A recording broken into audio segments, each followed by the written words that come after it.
forward.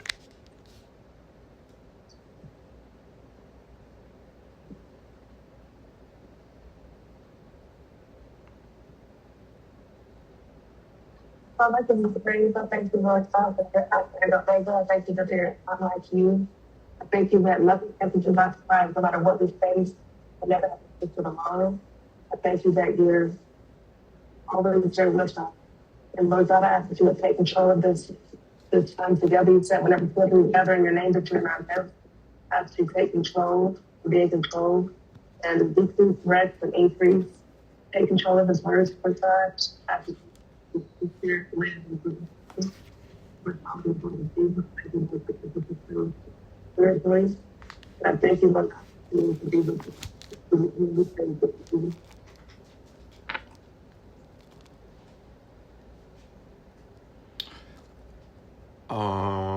So we didn't really hear most of that, but God did, so that's the most important part.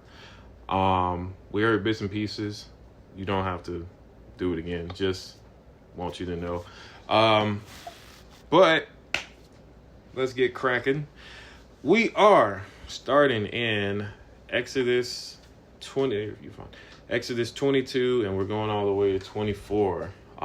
So got you. 22 starts off finishing off where we left off last week. So it's saying in the first verse of 22, if a man steals an ox or sheep and slaughters it or sells it, he shall restore 5 oxen for an ox and 4 sheep for a sheep. So he has to essentially give 4 times for the ox and 5 times for the ox and 4 times for the sheep. If the thief is found breaking in and he is struck so that he dies, there shall be no guilt for his bloodshed. If the sun has risen on him, there shall be guilt for his bloodshed. He should make full restitution. If he has nothing, then he shall be sold for his theft.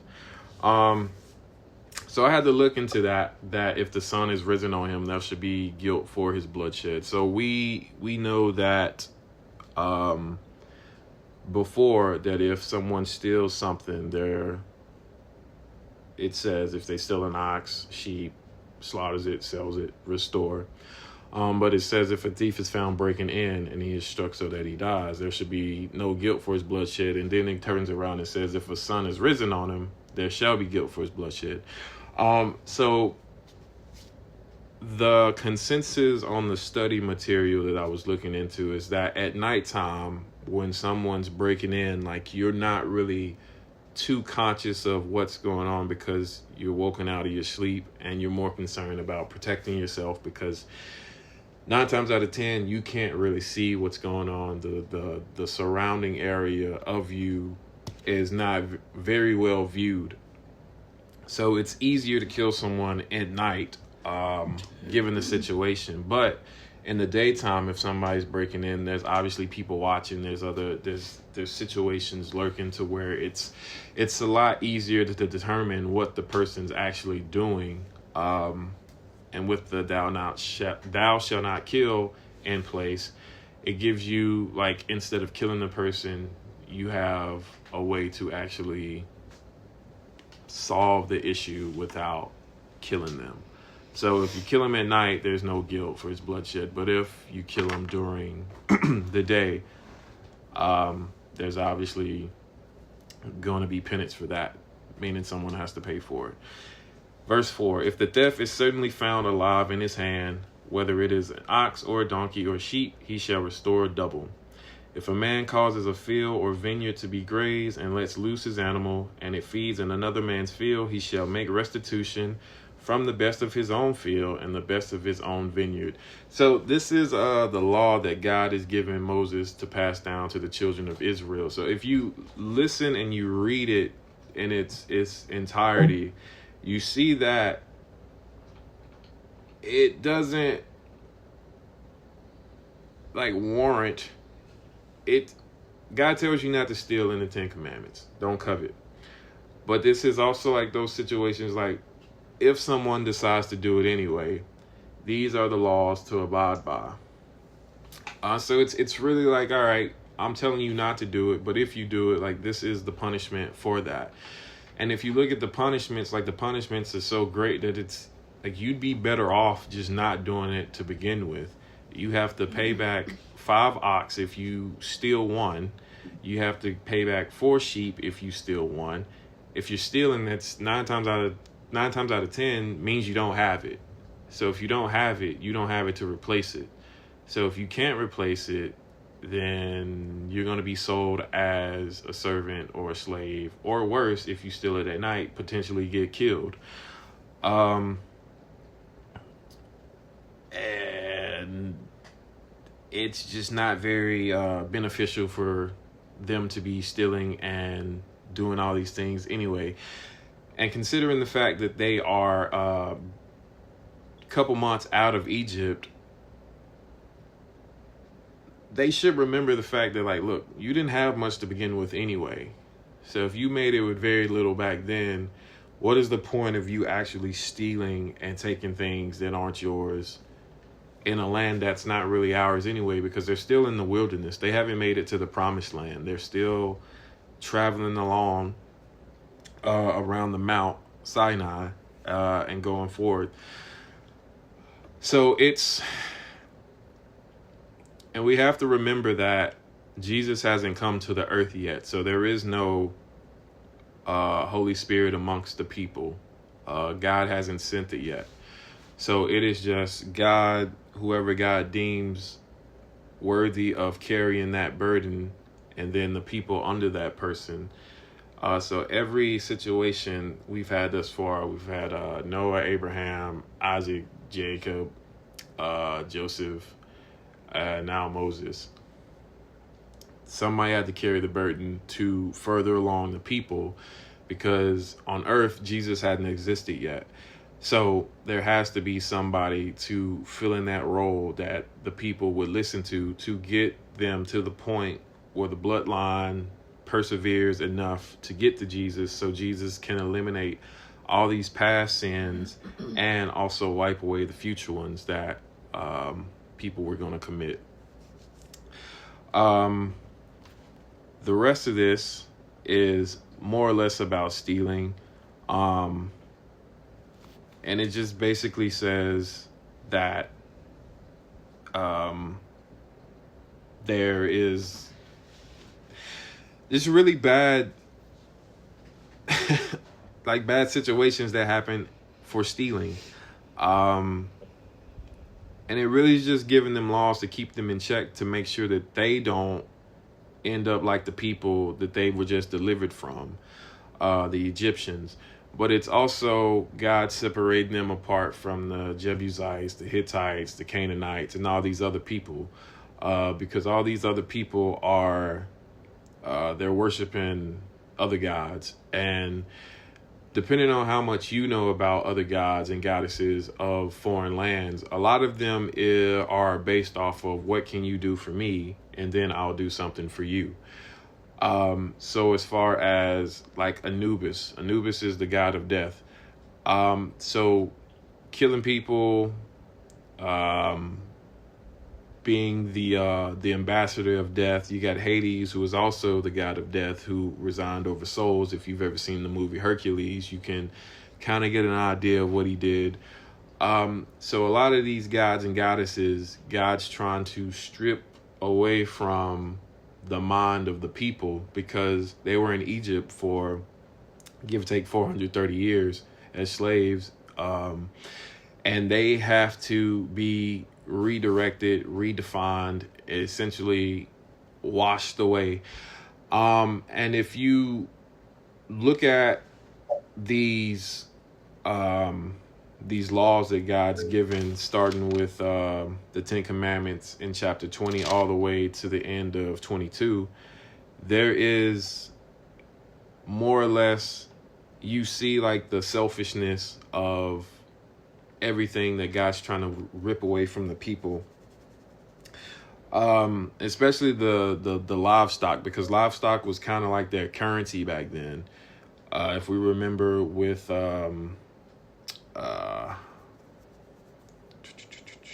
Isaac, I believe most of his work was in order to get his wife. So he did all that work, livestock, gardening, X amount of yard work, field work, to pay to get Laban's daughter. So there was obviously money involved, but money can only get you so far if there's no vegetables, there's no meat, there's no bread.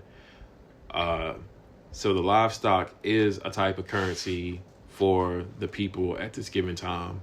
Although they do have coin, but that's more so reserved to more or less barter, if that makes sense. So we actually go down to verse 16 in chapter 22, and it talks about people raping other people. If a man entices a virgin he is not betrothed to means married, and lodge with her, he shall surely pay the bride price for her to be his wife. If her father utterly refuses to give her to him, he shall pay money according to the bride price of virgins. So even if the man rapes the woman or the man sleeps with the woman, and even if it's consensual and they're not married, he has to pay whatever the price is for her to be his wife. And then if the father refuses, he still has to pay, because men are responsible for any form of intercourse at this given time. So men have a very, very high stake in society. And it's kind of by design, right? Like we saw the whole Adam and Eve situation. Based off the text of the Bible, God never told Eve not to eat from the tree. But he did tell Adam, and Adam's supposed to relay the message because Adam's the first, Adam's the head, and his wife's not his subordinate, but his wife is also not who God entrusted all these situations to. We saw it with Abraham and Sarah. Sarah wanted a child as bad as Abraham, to the point where Sarah was like, sleep with Hagar, we'll have a child. And then that created a whole division, which is more or less still happening today amongst the people of earth. So we see this lack of leadership. And even with this in 16 and 17, God's like, all right, well, the man's going to be responsible, because the man should have self-control enough to know that if you're going to sleep with somebody, then obviously she needs to be like betrothed to you, or else there's a price to pay for it. And if there was a price to pay for sleeping with people now, then I don't think there would be much going on, because never mind. Verse 18, you shall not permit a sorcerer to live, or sorceress to live. Sorceress is anyone that female that practices magic. Typically back then, most of the people that practiced sorcery were women, because the men were typically out tilling the yard, hunting for animals, herding animals, off on war. So the women really were just taking care of the family, taking care of the house, and depending on what part of the world they were in, practicing divination. And divination is just pretty much witchcraft. 19, whoever lies with an animal shall surely be put to death. So bestiality. Bestiality, I believe, is legal in Brazil. I'd have to double check that, but I believe it is legal in Brazil. But bestiality is also a form of potentially what created Nephilim back in the day, after the fallen angels and the women cohabitated. And that's potentially how the form of dinosaurs and all these kind of owly, worldly beasts were created. But also in the study notes, it said that the Canaanites would also cohabitate with animals, meaning that we're like sleep with animals and like marry animals and things like that. And even some parts of the world, like people are right now marrying their dog or marrying their cat or fish or whatever. Days of Noah, it's getting back to that point. Verse 20, he who sacrifices to any god except to the Lord only, he shall be utterly destroyed. All right. So destroyed, utterly destroyed. How many, and we don't know how many actual civilizations have existed before ours, but we know that all of those civilizations no longer exist. The Mayans, the Incans, ancient Egyptians, all these people that worshiped all these fallen deities, all these fallen angels, and they were utterly destroyed. And we see that all the people in the media that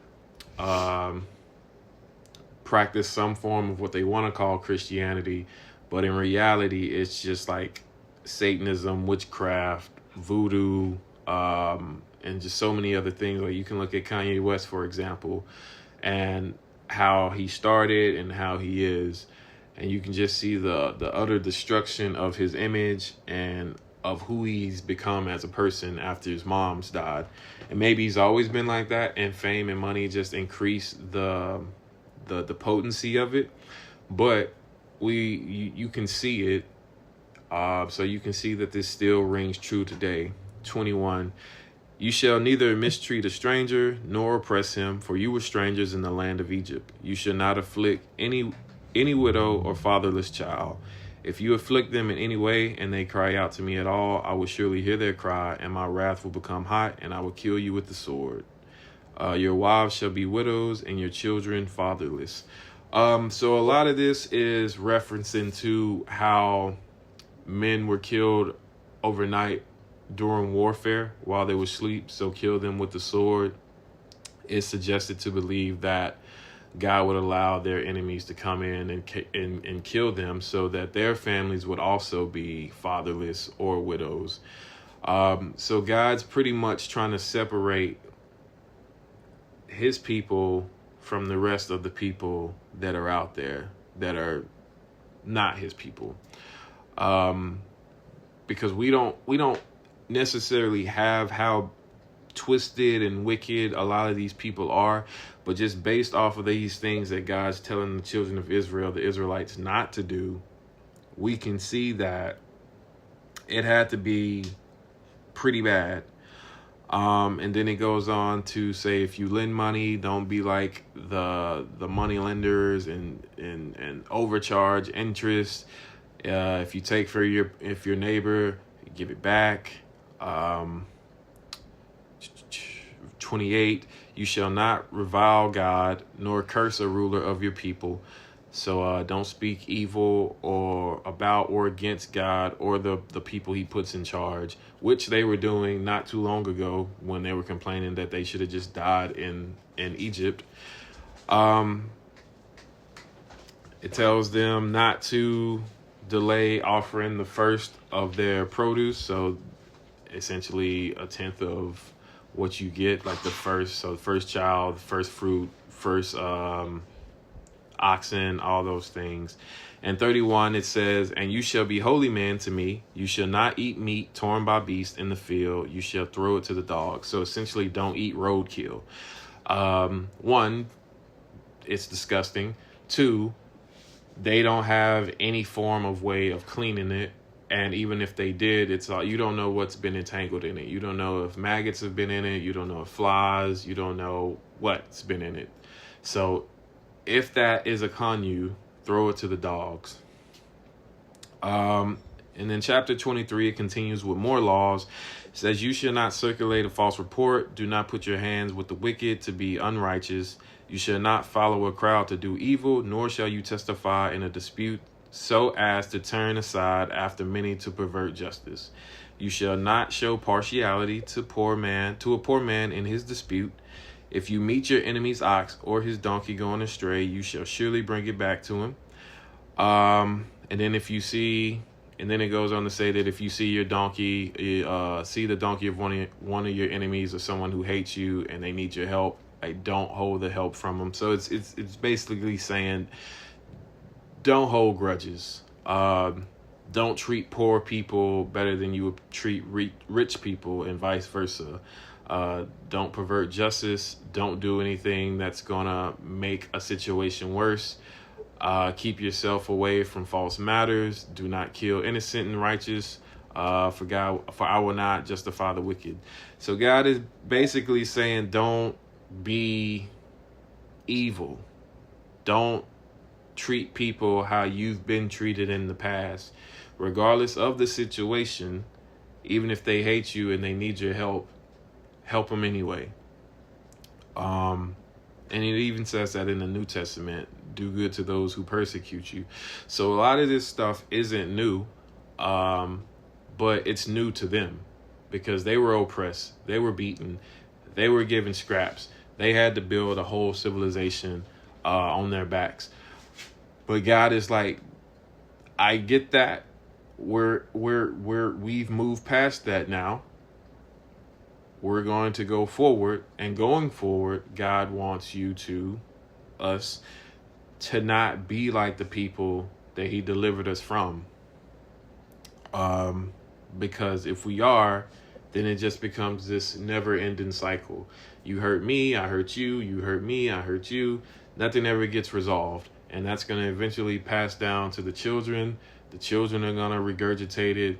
And that's how you get things like classism, racism, all these different things that we deal with today.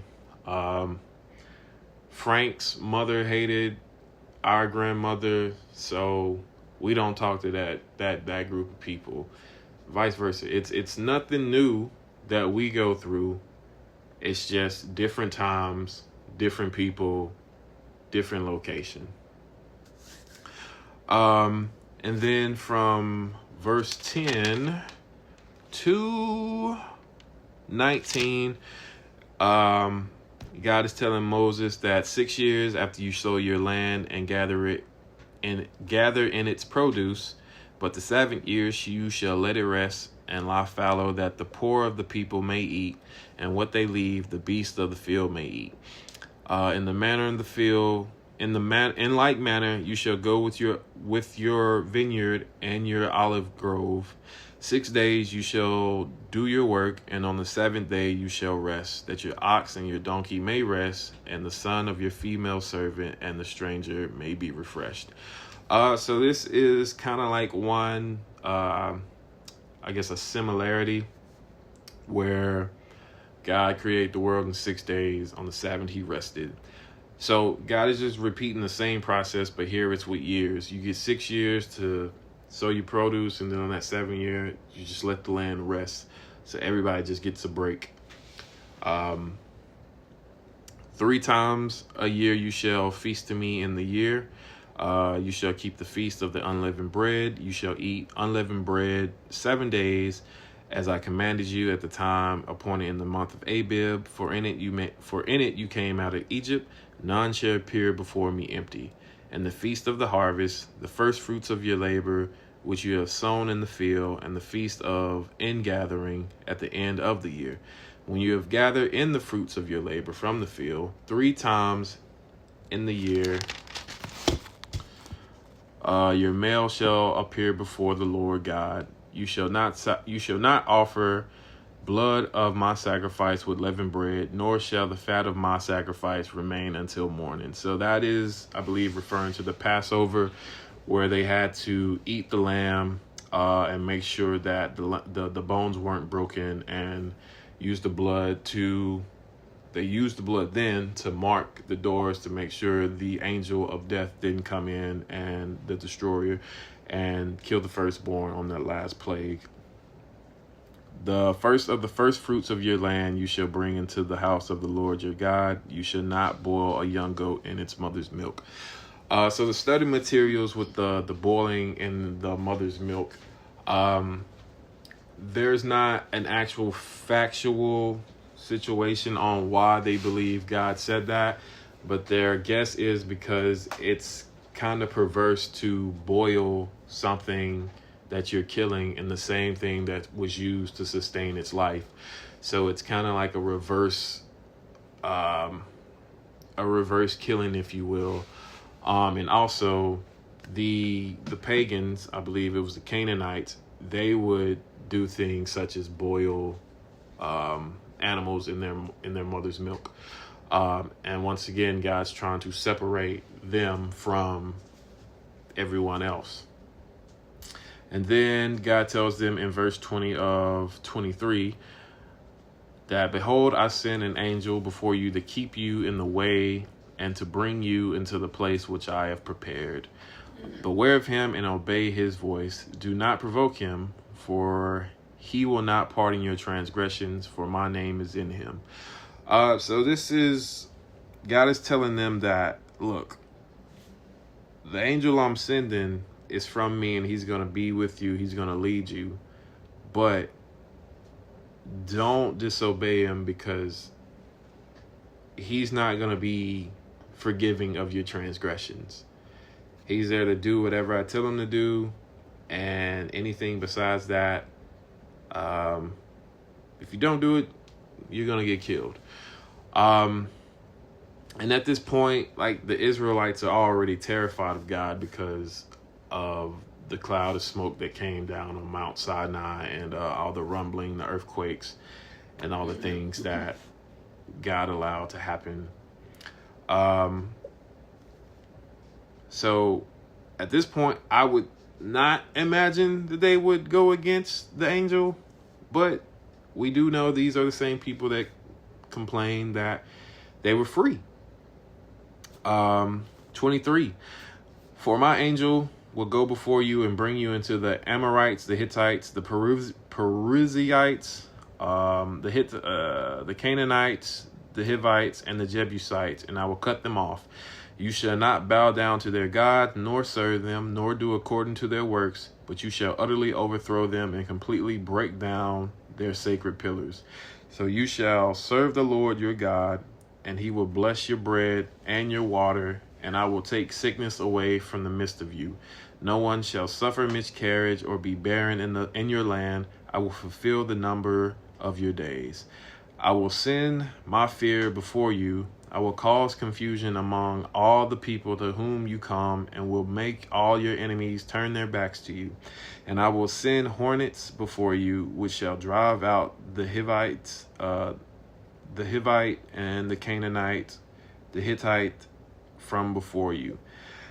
I will not drive them out from before you in 1 year, lest the land become desolate and the beasts of the field become too numerous for you.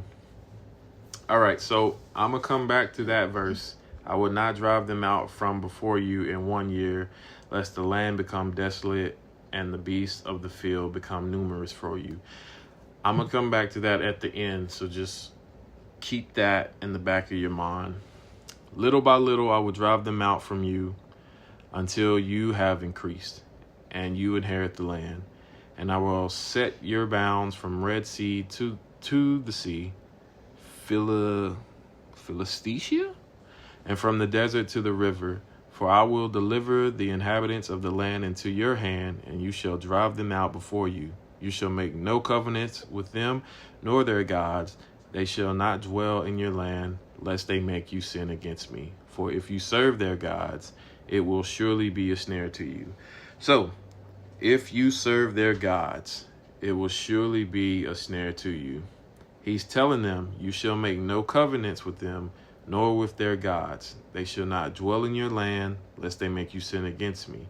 For if you serve their gods, it will surely be a snare to you. So God gives the law.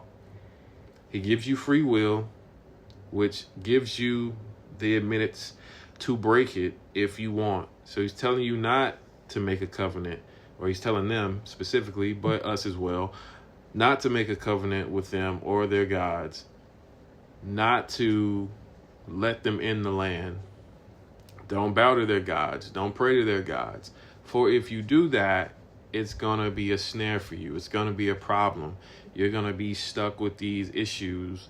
And we can think about it. Let's go to alcohol for the sake of my example earlier.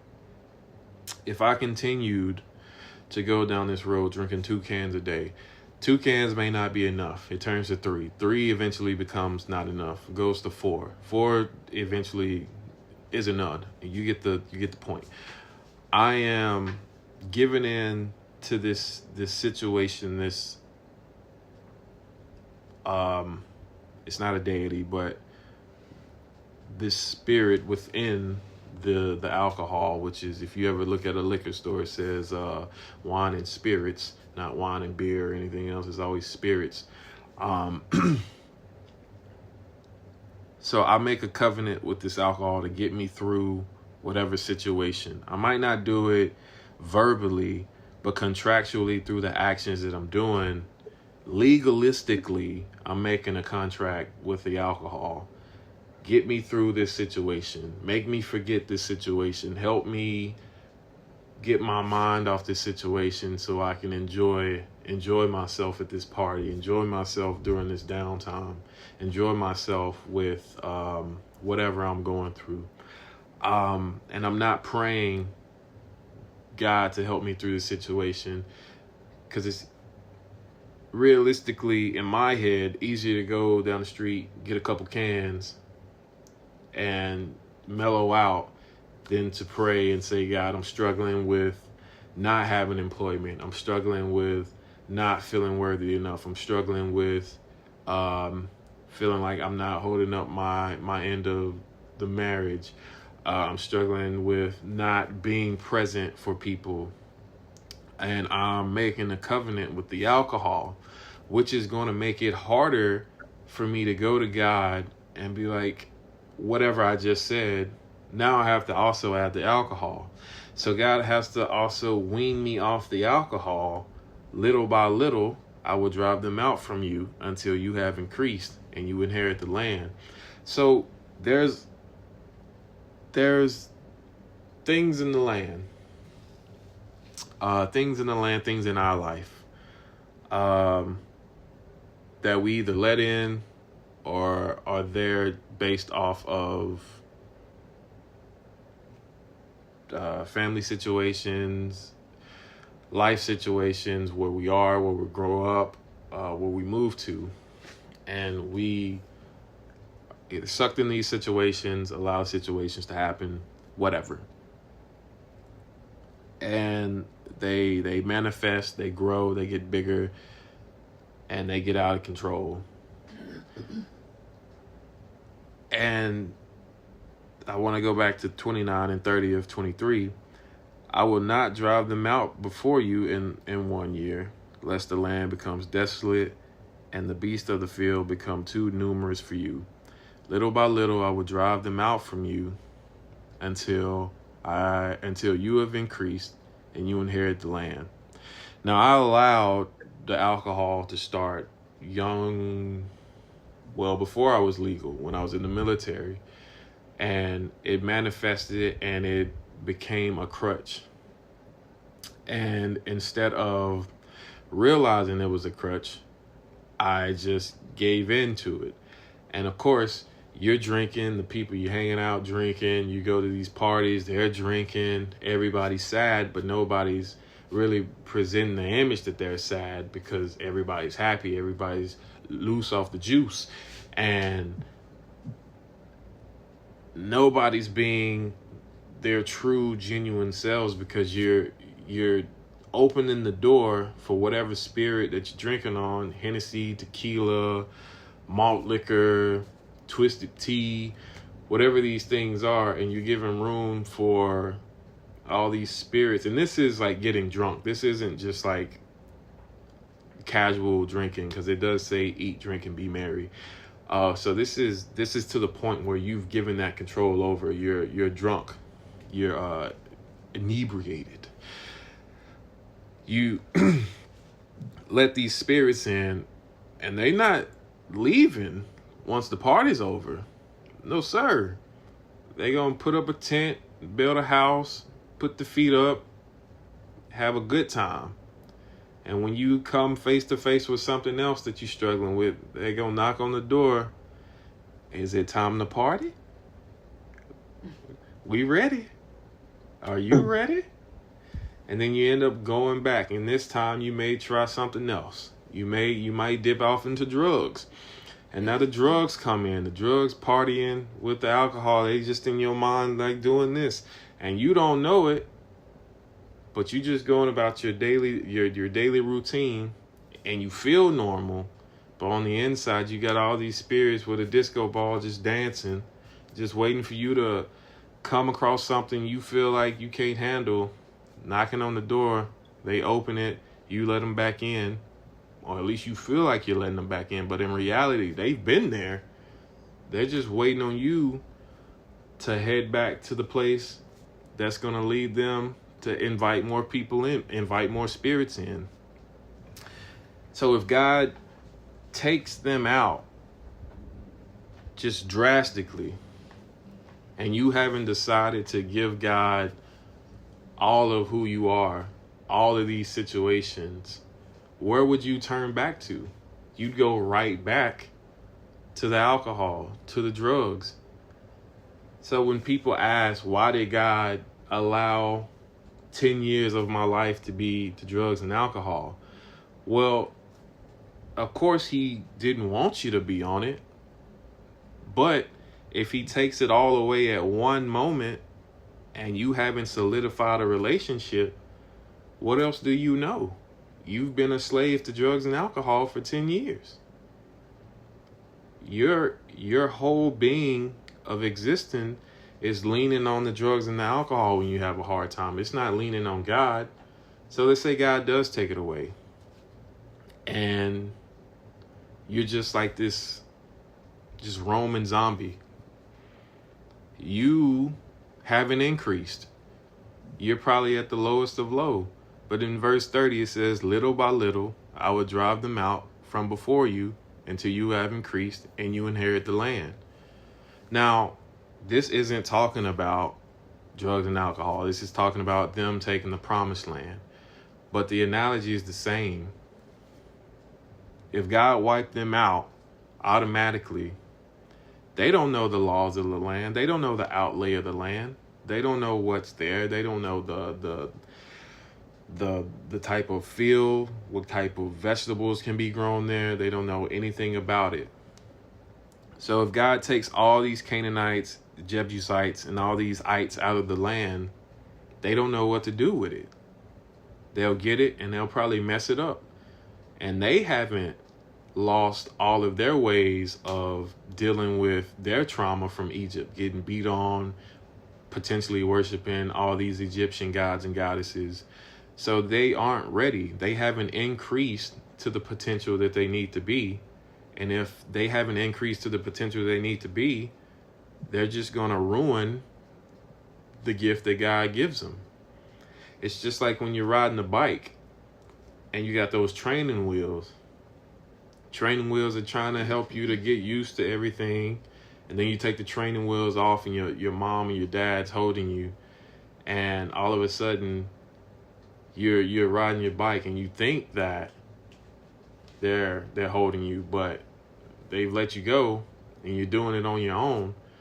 But in your mind, you never forget those moments of the training wheels of your mom or your dad being there for you. So when you fall, you know who's coming to get you. You know who's going to be there right beside you. Right now, they say they know that. They say they believe that. But not too long ago, they were just complaining. Not too long ago, they were afraid because God's presence pretty much almost incinerated a mountain. So you can't necessarily fear your help. You can have reverence and understand that God can take me out in a moment. But if you fear him, you're not going to talk to him. If you fear him, fear him.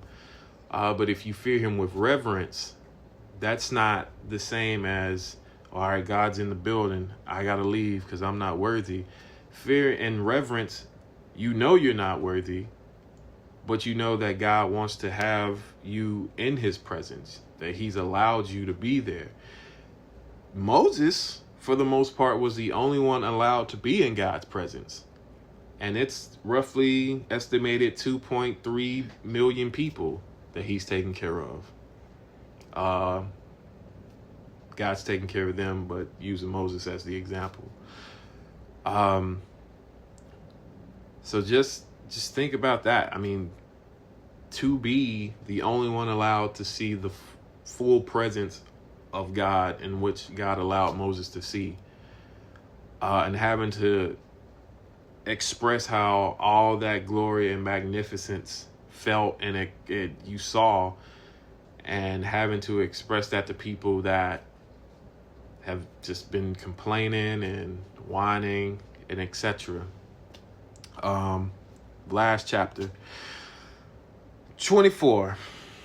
Now he said to Moses, he being God, come up to the Lord, you, Aaron, Nadab, and Abihu, and 70 of the elders of Israel, and worship from afar. And Moses alone shall come near the Lord, but they shall not come near, nor shall the people go up with him.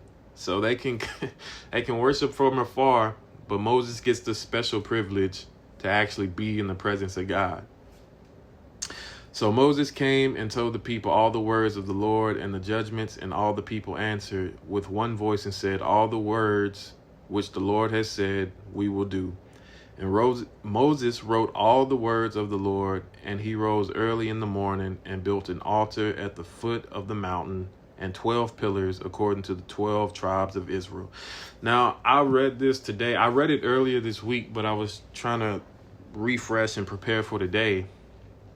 And I was in here about 3 or 4 hours ago, and I read this, and I just was super happy, like a kid that just got some candy. It was kind of weird because it just makes me feel weird when I get excited. But I ran in the kitchen. I was like, Hope, how many tribes of Israel was there? We talked about it. And I said, how many disciples were there? It's 12 tribes of Israel, 12 disciples. So even in all these situations way back when, God's just using the same formula, because why would he change it? He made it, so he knows it's going to work. So 12 tribes of Israel, 12 disciples. And just that, like, mirror image just blew my mind. And I was just like, it was just something about it, just seeing things click for yourself and seeing how God's like working in the old and the new, and you're just like, this is crazy. So that just, I don't know, it was cool. Verse 5, then he sent young men of the children of Israel who offered burnt offerings and sacrificed peace offerings of oxen to the Lord. And Moses took half the blood in its baskin, and half the blood he sprinkled on the altar. Then he took the book of the covenant and read in the hearing of the people, and they said, all that the Lord has said we will do, and be obedient. And Moses took the blood and sprinkled it on the people and said, this is the blood of the covenant which the Lord has made with you according to all these words. So they've taken the blood oath. So this is it. They've taken an oath in blood. And this is a sacrifice. So this is holy blood considered in the sacrifice, or else it couldn't have been used in the sacrifice. And they said, all that the Lord has said and commanded we will do, and be obedient. So just keep that in mind further on down the line in Exodus. Verse 9. Then Moses went up, also Aaron, Nadab, Abihu, and 70 elders of Israel, and they saw the God of Israel, and there was under his feet as it were a paved work of sapphire stone, and it was like the very heavens in its clarity. But on the nobles of the children of Israel he did not lay his hand. So they saw God, and they ate and drank. So they were allowed to see essentially the feet of God. And a sapphire stone would be, I guess to us, it would kind of be like sapphire. So it'd be more like a lapis lazuli, I believe they said it was. So it's like this, it's blue. It's like very, very blue, like, it's a little darker than the Tahoe blue. So they were allowed to see God's feet down and what he was walking on. But the people that weren't in that group of Moses, Nadab, and Abihu, Aaron, and the 70 elders, they weren't able to see it, if I'm reading this correctly. So they were able to see God, not in his entirety, but they were blessed enough And God was gracious enough for them to see him. Then the Lord said to Moses, "Come up to me on the mountain and be there, and I will give you the tablets of stone and the law and commandments which I have written, that you may teach them." So Moses arose with his assistant Joshua, and Moses went up to the mountain, and he said to the elders, "Wait here for us until we come back to you. Indeed, Aaron and Hur are here with you. If any man has a difficulty, let him go to them."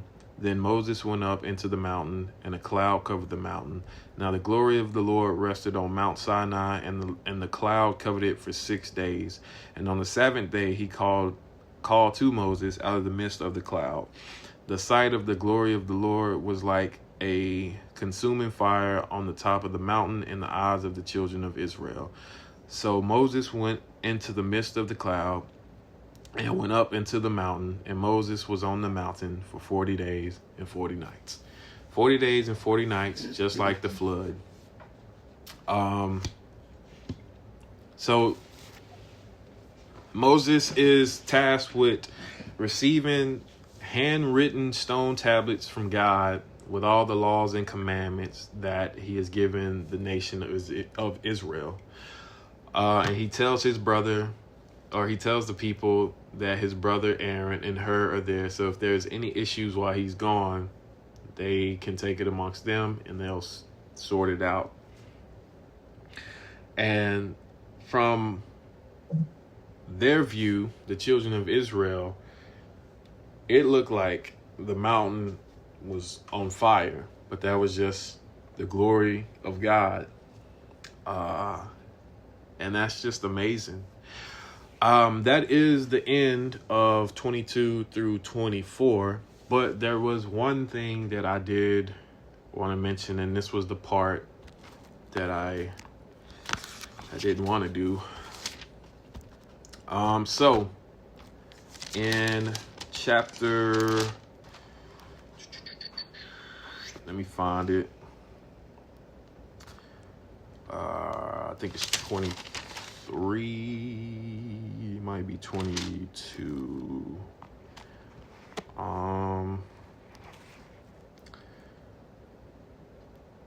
I'll find the verse later, but it says, "No sorceress,"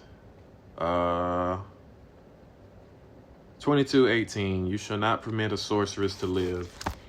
So this is leaps and bounds from where we are. But if we remember in King Saul's lifetime, where he was the king, in chapter 28 of 1 Samuel, Saul consults a medium. And Saul also outlawed mediums, that if any mediums were found, they'd be killed, because they were outlawed when he was the king and God told him to do so. And Saul goes into this medium and he consults her and says, "I need you to find or call Samuel for me." And they have this back and forth where he says, "Well, I can't do that because King Saul outlawed all the mediums, and going against that is death." And he reveals himself. He doesn't reveal himself, but he says that it's okay. She calls Samuel, allegedly, and it says the spirit of Samuel came from the ground. Now, New Testament tells us to be absent from the body is to be present with the Lord. So if Samuel, a godly man, spirit came from the ground and told Saul that what he did was bad, what exactly does that say? It says a lot. It says that potentially wasn't Samuel, and that was a demon, because angels don't respond to witchcraft. Angels don't respond to magic. Demons do, but angels do not. And angels and demons are not the same thing. Angels, Michael, Gabriel, Lucifer, these are angels. demons are the spirits of the Nephilim. And this is the distinction that I need us to understand. So when people say I have angels watching over me, like, that's probably true, but fallen angels are still angels. They don't lose the title of angel because they no longer get to go to heaven. They no longer get to experience what they've experienced from their creation. They are still angels. They are just fallen angels, and they will never be anything other than that. Now, the issue is when you say things like people who have passed on are watching over you, that's a form of witchcraft. And if you watch the Black Panther movie, when they drink the little herb and they go into the spiritual plane, they see all their ancestors. That's a form of necromancy, where you're essentially putting yourself in the same plane as somebody that's dead, or you're trying to call a dead spirit back to life. And I miss grandmother and I miss granddad too, but they aren't here anymore. And every time that we say that they're watching over us, we're speaking witchcraft.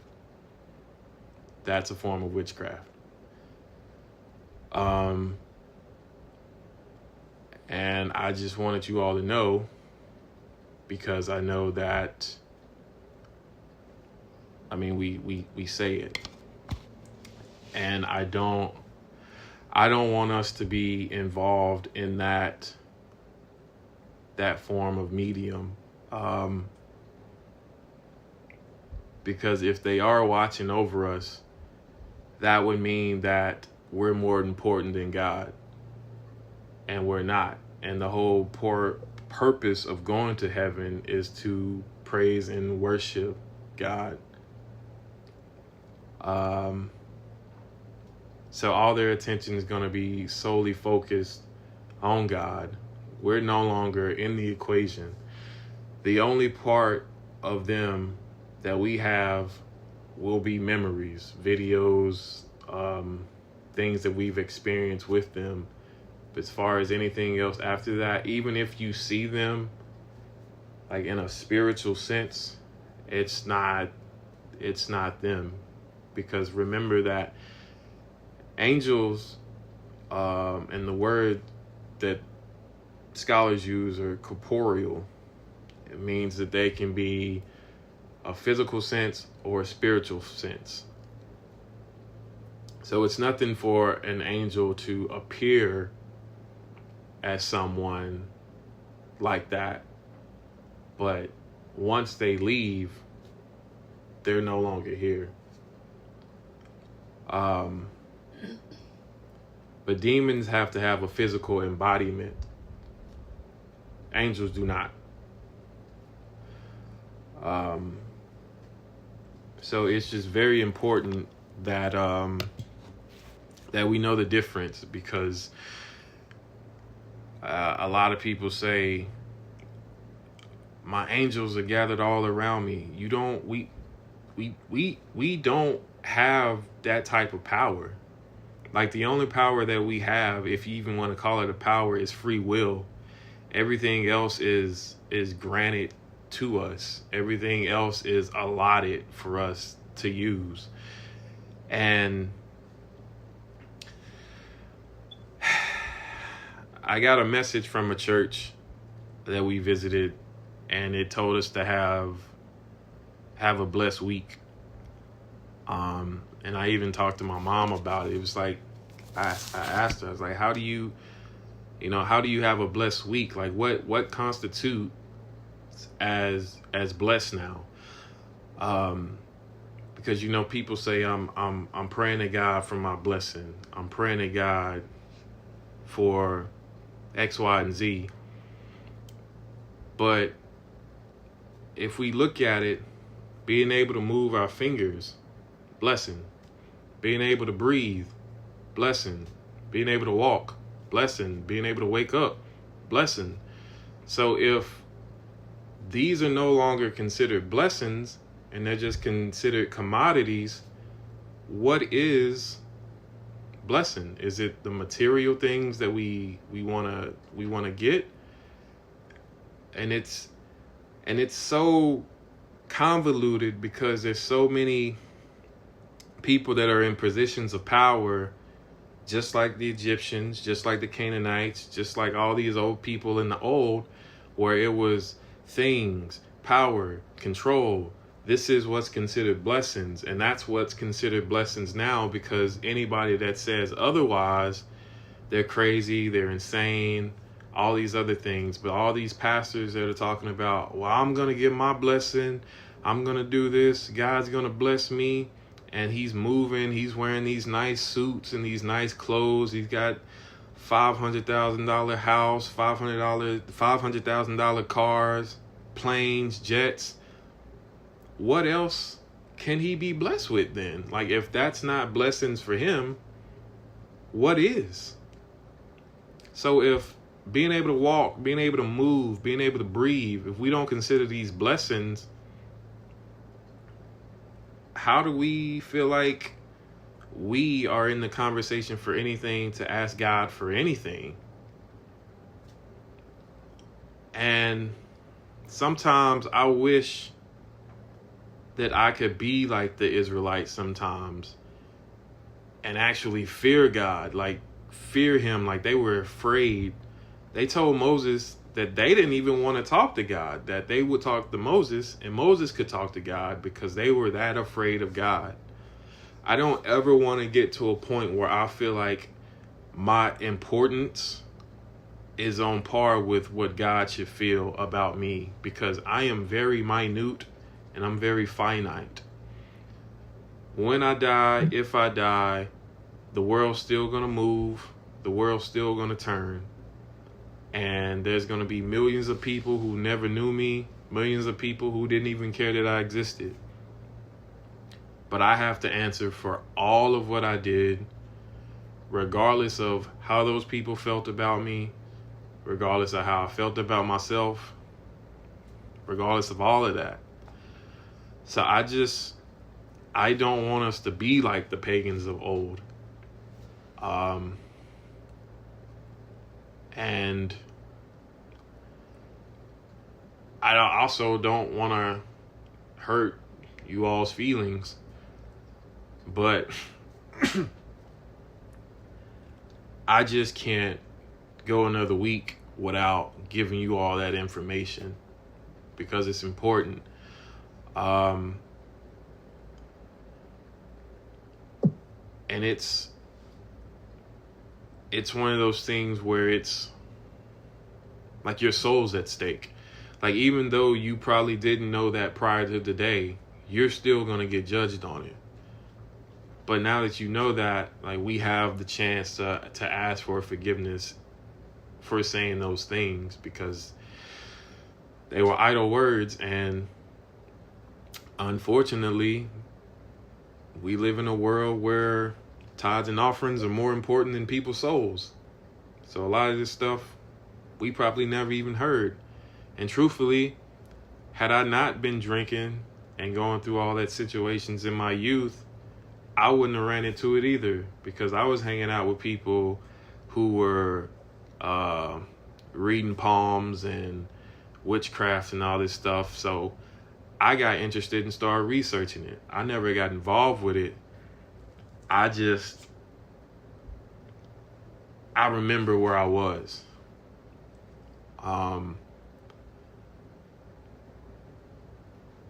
And I know how difficult it is once the devil gets a hold of you to get out. But like God told the children of Israel, little by little, And the thing about a little is you could pour a whole bowl of rice and just start taking one grain out at a time. It's going to take you a while to get all that rice out that bowl. But you're strengthening your fingers, you're strengthening your whatever part of this your arm is. You're getting muscle memory, you're getting stronger. It feels tedious and you may want to quit, you may want to take a break and shake your wrist off, shake your arm because you're tired. But little by little, you're getting stronger to the point you come back to it, you're getting faster at it, you're getting better at it, you're increasing. And the same rules apply to them or to us as it did to them. Little by little, God's going to put us where we need to be. But if we go exactly where we're supposed to be from the start, we wouldn't be able to handle it. We don't have the spiritual fortitude. We don't have the spiritual walk. We don't have the spiritual guidance to run to God when situations get rough. We run the alcohol. We run to TV shows, to Facebook, to social media, to all these other things instead of running to God. When I don't want to read the Bible, I go to the phone.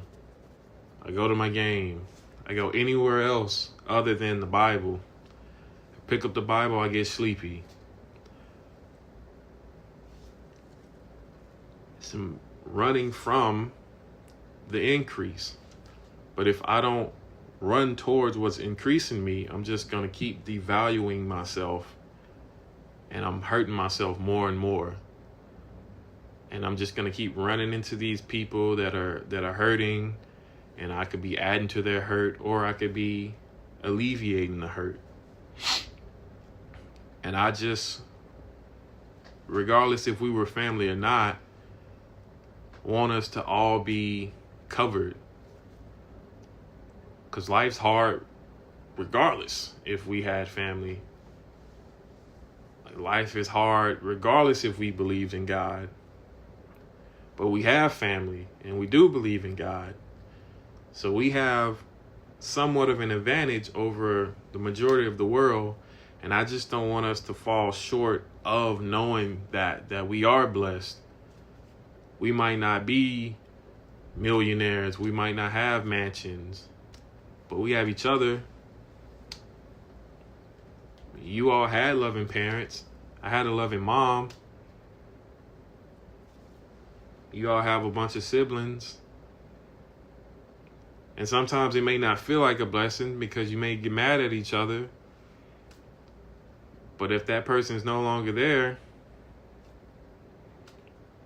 all that anger and strife doesn't mean anything. And if it did mean anything, then I would ask that you please evaluate your heart, because once they're gone, like, that's it. There are no more arguments. There are no more hugs. There are no more handshakes. That's it. And like I told you at the beginning, if I would have known that life would have been this difficult coming up as a child to being an adult, I probably would have cared about those moments with my family a lot more. Doesn't mean I can't create better memories or memories that are going to last. But seeing that and understanding that I have to get back to the point where I can be present little by little. It's going to take time. And time isn't always given, despite what people say. You've got time. You've always got time. You got nothing but time. Until you don't.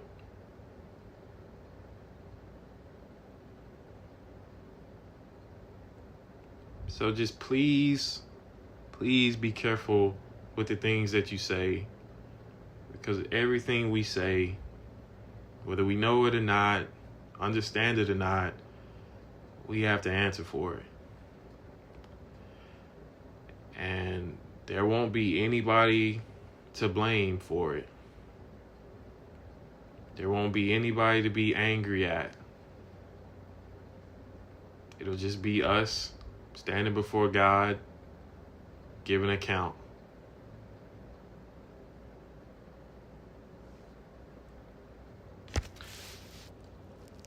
And that is the end of Exodus 22 and 24.